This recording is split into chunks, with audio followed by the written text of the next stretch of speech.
Hi everyone, welcome to the History of Football channel. Today I'll be doing another video as part of my Forgotten Football Ground series. I've done plenty of videos now. I've done the Dell, Filbert Street, the baseball ground, Highfield Road. I've done a few others, so go check them out. There's a playlist. But tonight it's going to be the Eastville Stadium, the former home ground of Bristol Rovers. Bristol Rovers Football Club were founded in 1883 and played at several home grounds before moving to Eastville.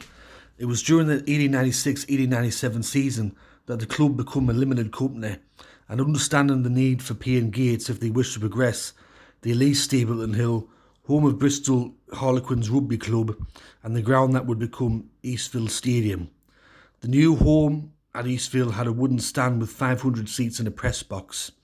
The first match to be played at Eastville come on the 3rd of April 1897, and Bristol Rovers were defeated 5-0 by top flight Aston Villa.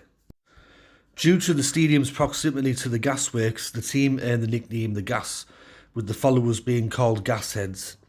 As the end of the century approached and the team's reputation grew outside the local area, they became more widely known as Bristol Eastville Rovers, and on the 7th of February 1899, they officially changed the name to Bristol Rovers.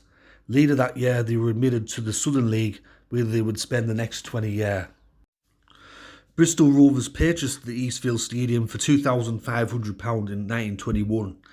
In 1939, with the club in a perilous financial state, Chairman George Humphreys decided to sell the freehold to the Bristol Greyhound Company, who had been running greyhound racing at the stadium since 1928. Humphreys acted independently when making the big decision to sell.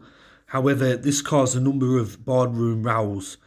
At one stage, the club tried to back out of the sale, but the Greyhound Company would not allow them to. With debts rising to over £20,000, the club realised they had really no option, and in 1940 the ground was sold for £12,000, with Rovers remaining as tenants on a 21-year lease. It was during this time when the greyhound racing started at Eastville Stadium that improvements were made to the ground, such as the tote end was constructed in 1935. The tote end was where all the hardcore Bristol Rovers fans would be for every home match. In 1959, the new North Stand was constructed at Eastville Stadium and floodlights were installed. And in 1961, a roof and new terracing was installed at the tote end, along with totalizer clocks which were installed at that end of the stadium. In 1980, a fire destroyed the South Stand, and following this, attendances started to fall. This, along with continued rent increases, made it extremely difficult for the club to make ends meet. In 1986, a near bankrupt Bristol Rovers moved to Twerton Park in Bath, and they would spend 10 years playing outside of Bristol. Eastville lasted as a greyhound stadium until finally closing its doors in 1997 after being sold to developers. It is now the site of an IKEA superstore. Along with being a football stadium, in 1977 the Newport Wasps Speedway team relocated to Bristol as the Bristol Bulldogs, and remarkably the Speedway track was placed on top of the Greyhound circuit and then dug up at every meeting. The Speedway only ran for 2 seasons in the British League before the team withdrew, and Speedway was never seen in the city again. Of course, as I just mentioned as well, Eastville Stadium hosted greyhound racing from 1928 to 1997, and it was one of the first circuits to abandon grass in 1968 when Eastville Stadium became sand-based, with many tracks following suit over the next decade. Looking at some records for Bristol Rovers while they were based at Eastville Stadium, the record home attendance at Eastville Stadium was 38,472 people, who watched Bristol Rovers host Preston North End in the FA Cup on the 30th of January 1960. Looking at the highest league win that Bristol Rovers have recorded at the ground, they defeated Brighton and Hove Albion in a Division 3 South match on the 29th of November 1952. They beat them 7-0. They also beat Swansea City in a Division 2 match in 1954 7-0, and they beat Shrewsbury Town in a Division 3 match in 1964 7-0. The highest ever recorded score at the ground in total was in 1900, the 17th of November 1900, Bristol Rovers defeated Weymouth Town in the FA Cup third qualifying round 15 goals to 1.